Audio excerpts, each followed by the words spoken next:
সেই দায়টা হচ্ছে এই, যেই ব্যবস্থা ফেরাউন তৈরি করেছিল সেই ব্যবস্থা আমরা অক্ষুণ্ণ রাখতে চাই কি চাই না। যদি আমরা না চাই তাহলে আমাদের সকলের কাছে এই কথাটা পৌঁছে দিতে হবে। এই কথাটা পৌঁছে দিতে হবে যে 16 বছর ধরে আপনারা ইমাম হিসাবে, আলেম ওলামা হিসাবে যেভাবে নির্যাতিত হয়েছেন, বাংলাদেশের নাগরিকরা যেভাবে নির্যাতিত হয়েছেন, বাংলাদেশের মানুষ যেভাবে গুম খুনের শিকার হয়েছেন, সেই ব্যবস্থা বদল করে দেওয়ার জন্য যে বীর শহীদরা প্রাণ দিয়েছেন, তারা আমাদেরকে একটা দায়িত্ব দিয়েছেন। সেই দায়িত্ব আমরা পালন করতে চাই কি চাই না, সেই প্রশ্নটাই আমাদের সামনে। চান? সেইটাই আমাদের প্রশ্ন, সেটাই আমাদের সকলের কাছে পৌঁছে দিতে হবে। বাংলাদেশে যে কি ব্যবস্থা তৈরি হয়েছিল তার উদাহরণ হচ্ছে এই, যে কোনো প্রতিষ্ঠান টেকে নাই। আপনারা তিনটি নির্বাচনের নামে প্রহসন হয়েছে, রাতের বেলা ভোট হয়েছে, আমি দামি নির্বাচন হয়েছে, বিরোধী দল অংশগ্রহণ করা সত্ত্বেও তাদেরকে কিছুই করতে দেওয়া হয়নি। অর্ধেকের বেশি সংসদ নিজেরা ভোট না দিয়েই পাশ করিয়ে নিয়েছে। এগুলি হয়েছে কেন? কারণ আমাদের দেশের নির্বাচন ব্যবস্থাটা ধ্বংস করা হয়েছে নির্বাচন কমিশনকে দিয়েই। ওই কমিশনটা কে তৈরি করেছিল? ওই কমিশনটা তৈরি করেছিল একজন ব্যক্তি, প্রধানমন্ত্রী। আমি বানিয়ে বলছি না, বিশ্বাস করুন। 3টা নির্বাচন নিয়ে একটা তদন্ত কমিশন করা হলো। দেখা গেল যে আগে যখন বলা হয়েছে যে নির্বাচন কমিশন করার জন্য একটা সার্চ কমিটি করা হয়েছে, তারা রাজনৈতিক দলগুলোর কাছ থেকে মনোনয়ন নিচ্ছেন, নাম নিচ্ছেন, তারপরে আলাপ আলোচনা করে একজনকে প্রধান নির্বাচন কমিশনার নিয়োগ করছেন। এখন দেখা গেল যে লোককে নির্বাচন কমিশনের প্রধান হিসেবে নিয়োগ করা হয়েছিল একবার, তার নাম কোনো রাজনৈতিক দল দেয় নাই সার্চ কমিটির কাছে। ওই নাম দিয়েছেন একজন ব্যক্তি, তার নাম শেখ হাসিনা, তিনি প্রধানমন্ত্রী ছিলেন। বুঝতে পারেন, নির্বাচন ব্যবস্থাটা ধ্বংস করার দায়িত্ব কিন্তু এক ব্যক্তির হাতে। এই যে ব্যবস্থা,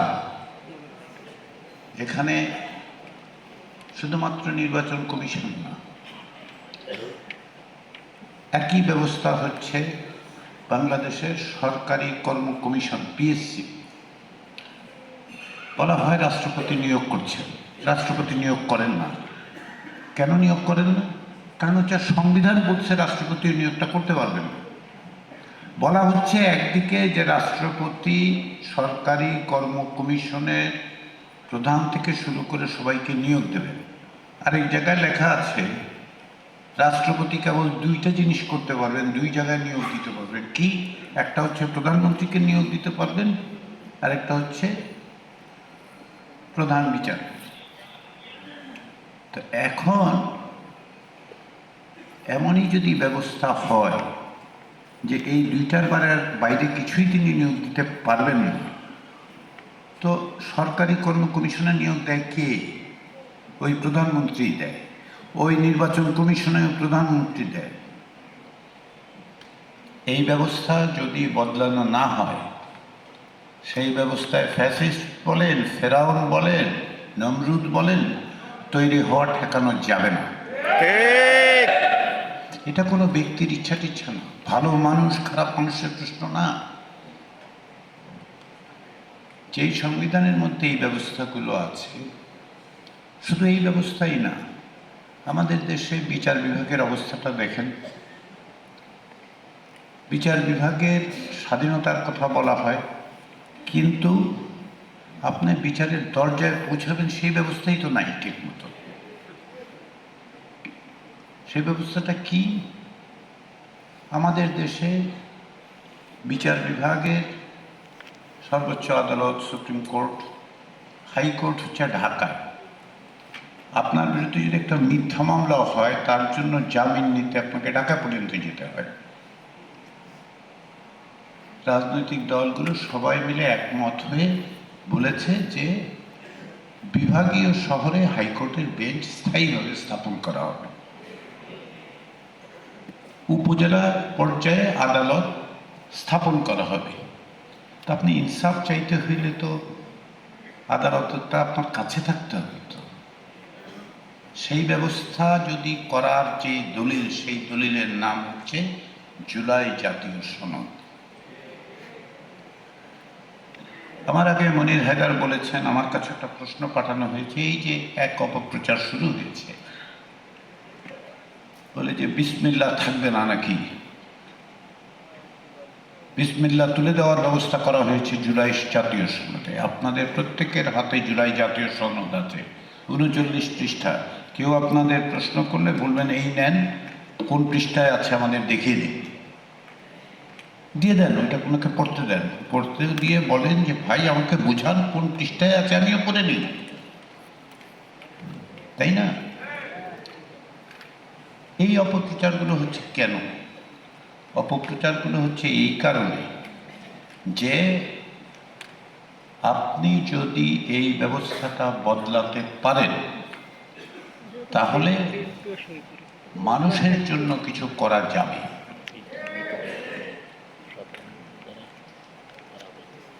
কিরকম? দুর্নীতি দমন কমিশনটা যদি সরকারের হয়ে কাজ না করে, তাহলে এই যে কোটি কোটি টাকা, হাজার হাজার কোটি কোটি টাকা চুরি হইল, লুট হইল, সেটা তারা ধরতে পারত। ধরলে কি হইতো? এখন অনেকেই বলবেন যে ভাই দুর্নীতি দমন কমিশন এটা স্বাধীন হলে আমার কি? কারণ হচ্ছে লুট যেটা হচ্ছে সেটা আপনার ট্যাক্সের টাকা, আপনার ট্যাক্সের টাকা, বহু কষ্টের ট্যাক্সের টাকা লুট করে নিয়ে যায়। দুর্নীতি দমন কমিশন দেখেও না। আমরা রাজনৈতিক দলগুলোর সাথে আলোচনায় সকলে একমত হচ্ছেন, কেউ কেউ অনেক বিষয়ে কিছু ভিন্ন মত আছে, কিন্তু বক্তব্যটা হচ্ছে যে এমন ব্যবস্থা করতে হবে যাতে করে সরকারে থাকলেই সে লুট করে টাকা নিয়ে যাবে, সেই ব্যবস্থা যেন অব্যাহত না থাকে। শুধুমাত্র দুর্নীতি দমন কমিশন দেওয়া হবে না, সেই জন্য সমস্ত রাজনৈতিক দল, এবং আমি বলছি সমস্ত রাজনৈতিক দল একমত হয়েছে যে সংসদের অন্ততপক্ষে গুরুত্বপূর্ণ 3টা কমিটি, যেই কমিটিগুলো সরকারের টাকা পয়সার হিসাব রাখে, সেইগুলো বিরোধী দলের নেতৃত্বে তৈরি হবে। তাইলে হবে কি, সরকার যদি বলে যে আমি 10 টাকা খরচ করব, বিরোধী দলের ওই কমিটি বলবে যে ভাই কেন 10 টাকা খরচ করবেন, এটা তো 8 টাকায় কাজ হয়, আপনি বাকি 2 টাকার হিসাব দেন আমাকে। আমরা যে 3টা কমিটির কথা বলেছি, 4টার মধ্যে 3টা একেবারেই টাকা পয়সার হিসাব রাখার কমিটি। একটাকে বলে সরকারি হিসাব কমিটি, অনুমিত হিসাব কমিটি, আরেকটা হচ্ছে সরকারি প্রতিষ্ঠান কমিটি, কোন প্রতিষ্ঠান কীভাবে কাজগুলো কয় টাকা খরচ করবে। তো আপনি যদি বিরোধী দলের নেতৃত্বে যদি কমিটিগুলি চলে, সরকারি দল অন্তত পক্ষে হিসাব করবে। এই যে আমাদের এত সংকট, এই যে নির্বাচনগুলি করা গেল না, তিনটা কারণটা কি? কারণটা হচ্ছে যে আমরা তো এর আগে অন্তত পক্ষে 3টা ভালো নির্বাচন তো করেছিলাম, 91, 96, 2001 সালে করেছি না? সবাই তো আমরা গিয়ে ভোট দিতে পারছি, আমার পছন্দের লোককেই ভোট দিছি, সে জিতুক অথবা না জিতুক আমি তো ভোট দিতে পারছি। সেই ব্যবস্থাটা গেল কোথায়? ওই ব্যবস্থাটা হচ্ছে তত্ত্বাবধায়ক সরকার ব্যবস্থা, তাই তো? ওইটা একজন সিদ্ধান্ত নিয়ে বাতিল করে দিয়েছেন।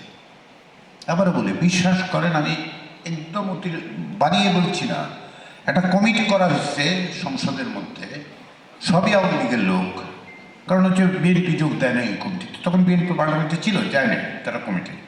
তারা 24-25টা মিটিং করলো, করে ঠিক করলো, করে কি ঠিক করলো যে না, তত্ত্বাবধায়ক সরকার ব্যবস্থাটা থাকবে, একটু টুকিটাকি ঠিকঠাক করতে হবে, এটা 90 দিনের বেশি থাকবে না, বিদেশিদের সাথে চুক্তি করতে পারবে না, এগুলি ঠিক করে দেখা করলো প্রধানমন্ত্রীর সাথে। উনি বললেন না এটা থাকবেই না, তো বাতিল হয়ে গেল। বাতিল হয়ে যাওয়ার পরিণতি হইল কি, আমরা আর কেউ ভোট দিতে পারি না। তো আমরা কি চাই ভোট দিতে? ভোট দিতে যদি চাই তাহলে তত্ত্বাবধায়ক সরকার ব্যবস্থা ফেরাতে হবে। কিন্তু কিভাবে তৈরি হবে তত্ত্বাবধায়ক সরকার ব্যবস্থা? সরকার এবং বিরোধী দল এবং অন্য যে বিরোধী দল সংসদে আছে তারা বসে একটা কমিটি হবে, সবাই মিলে আলাপ আলোচনা করবে, করে সকলের কাছে গ্রহণযোগ্য একজনকে তত্ত্বাবধায়ক সরকার প্রধান হিসেবে নিয়োগ দেবে। জুলাই জাতীয় সনদে সেটাই প্রস্তাব করা হয়েছে।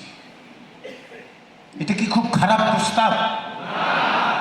তাহলে আসে যেই ব্যবস্থা নির্বাচন কমিশনকে স্বাধীন করে, যেই ব্যবস্থা তত্ত্বাবধায়ক সরকার ব্যবস্থা পুনঃপ্রতিষ্ঠা করে সকলের কাছে গ্রহণযোগ্য একটা লোককে তত্ত্বাবধায়ক সরকারের প্রধান তৈরি করে, যেগুলো আমাদেরকে ভোট দেওয়ার ব্যবস্থা করবে, সেগুলোর জন্য আমরা সকলকে বলি যে এই বিষয়গুলির জন্য আসেন, আমরা সকলে মিলে হ্যাঁ ভোট দিই।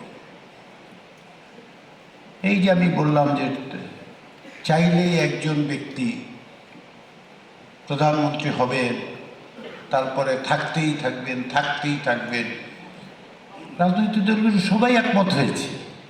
আমি বারবার খেয়াল করে দেখুন, আমি বারবার বলি সবাই একমত হয়েছে। যেসব জায়গায় সবাই একমত হয়েছে সেটা বলি। তো সকলে মিলে একমত হয়ে কী বললো? বলে যে 10 বছরের বেশি, এক জীবনে 10 বছরের বেশি কেউ প্রধানমন্ত্রী থাকতে পারবে না।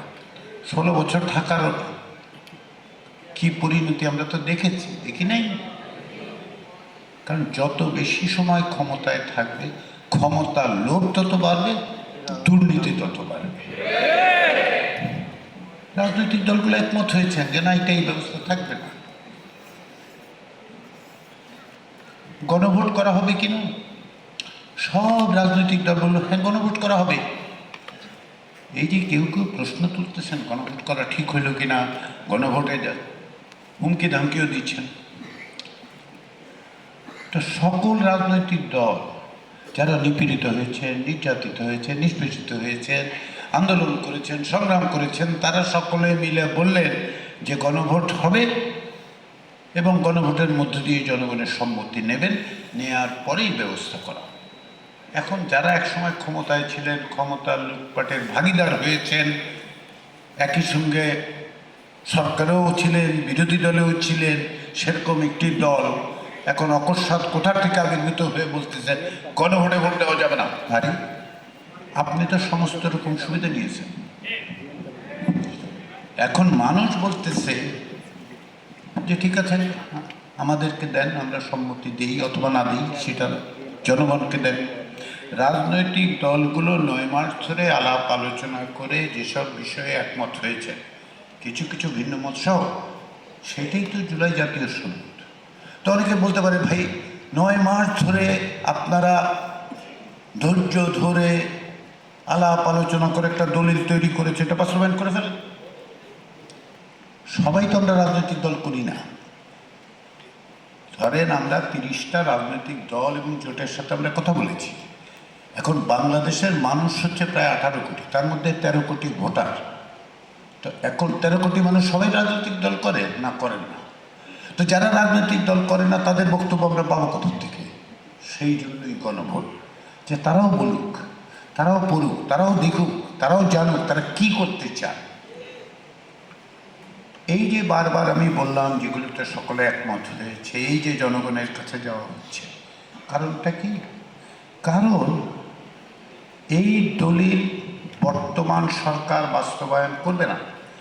এই দলিল গণভোটে যদি জুলাই জাতীয় সনদ এবং সুনির্দিষ্টভাবে যেগুলো ব্যালটে আছে সেগুলো যদি সকলের সম্মতি পায়, অধ্যাপক মোহাম্মদ ইউনূসের নেতৃত্বাধীন সরকার কি একদিন বেশি থাকবে?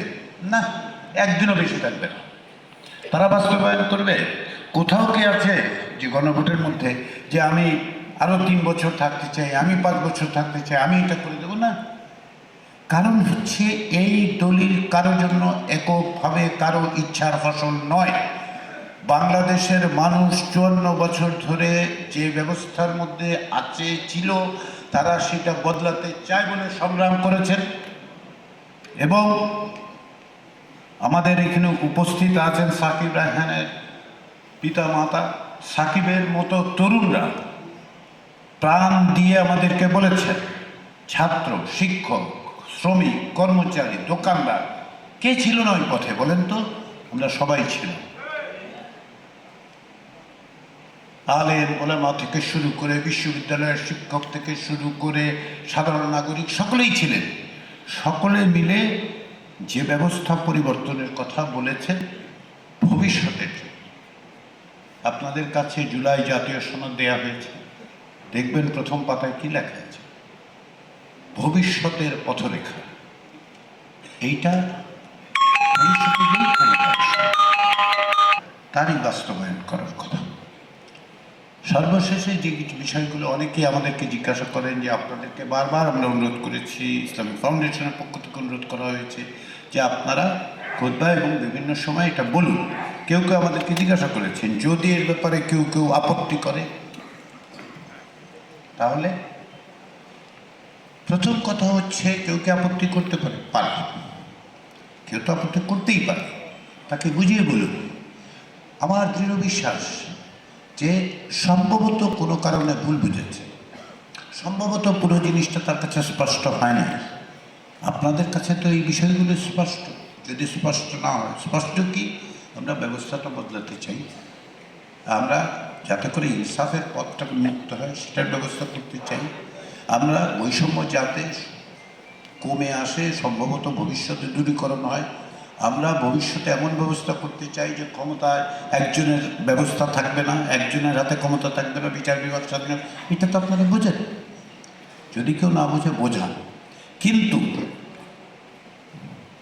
কেউ যদি আপনাদের বাধা দেয়, তাহলে এখানে আইন শৃঙ্খলা পরিস্থিতির দায়িত্বে যারা আছেন তাদের সাথে যোগাযোগ করবেন, ইসলামিক ফাউন্ডেশনের সাথে যোগাযোগ করবেন। কারণ কি, আপনাদের বাধা দেওয়ার অধিকার কারণ নেই। কেউ বাধা দিতে পারবেন না। বাধা দিলে সেইটা, কেউ যদি কোনোভাবে বাধা দেয়, তাহলে বুঝতে হবে তারা বুঝতে চাচ্ছেন না, তারা পণ্ড করতে চাচ্ছেন, তারা ফাসাদ করতে চাচ্ছেন। ফলে আপনারা তাদেরকে বোঝান, এবং যারা এই রকম কিছু করতে চায় তাদের ব্যাপারে আইন শৃঙ্খলা পরিস্থিতির কথা বলুন, যাতে করে কোনো রকম বিশৃঙ্খলা সৃষ্টি না। কেউ বিশৃঙ্খলা চাইছেন না। আমরা বলছি যে আপনারা আপনাদের জায়গা থেকে, আপনারা যেহেতু নেতৃত্বের আসনে আছেন, আস্থার আসনে আছেন, সকলের বিশ্বাসের জায়গায় আছেন, আপনারা সবাইকে বলুন যে এর মধ্য দিয়ে বাংলাদেশ সামনে এগিয়ে যাওয়ার একটা পথ তৈরি। আমরা বলেছি কি, আমরা বলেছি দেশের চাবি আপনার হাতে। দরজাটা খুলবে কি খুলবে না সেটা নাগরিকদের দায়িত্ব। আমরা যেহেতু, আপনি, আমি বুঝতে পারছি যে এই দরজা খুললে সামনে আমাদের অনেক সম্ভাবনা। তা আমি বলবো না যে আসেন সকলে মিলে দরজাটা খুলি, নাকি আমি দাঁড়িয়ে থাকবো বলবো যে আছে যে একদিন অকস্মাৎ নিজেই খুলে যাবে।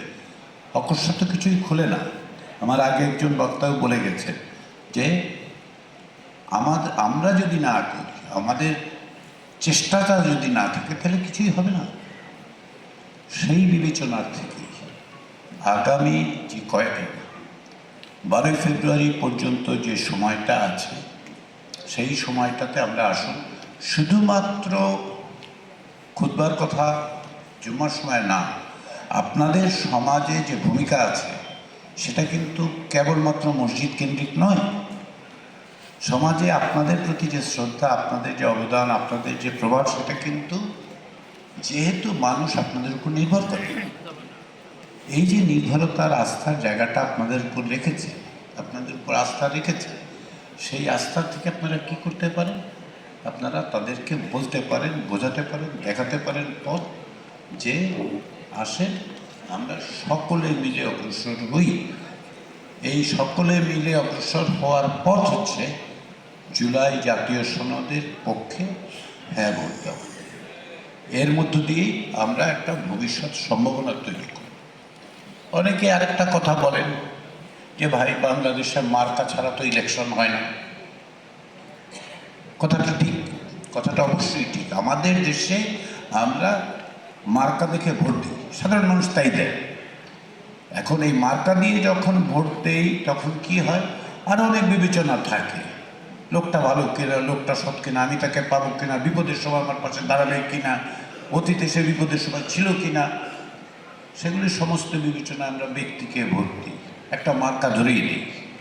আপনারাও প্রত্যেকের রাজনৈতিক একটা বিশ্বাস থাকবে, ভোটের দিনটা কাউকে না কাউকে ভোট দেবেনি, সেটার জন্য সাদা ব্যালট। মানুষকে বলুন তাদের বিচার বুদ্ধি বিবেচনা, বিভিন্ন বিবেচনায় তারা যাকে ইচ্ছা তাকে ভোট দিতে পারেন সাদা ব্যালটে, সেখানে মার্কা থাকবে। তাহলে গোলাপি ব্যালটে কি মার্কা থাকবে? গোলাপি ব্যালটেও একটা মার্কা আছে, সেই মার্কাটা হচ্ছে টিক চিহ্ন। টিক চিহ্নই হচ্ছে গণভোটে হ্যাঁ মার্কা। তো মানুষ যখন বলে যে হ্যাঁ তো অত বুঝি না, কি দেবো, টিক মার্কায় ভোট দেবে, ওইটাই আমাদের মার্কা। তো আমি বলি যদি ঠিক করতে চান তাহলে টিক এ ভোট দিন। এটা দেশ ঠিক করার উপায় হচ্ছে টিক মার্কায় ভোট দেওয়া। আসেন আমরা সবাই মিলে সেই কাজে নেমে পড়ি। সবাইকে ধন্যবাদ।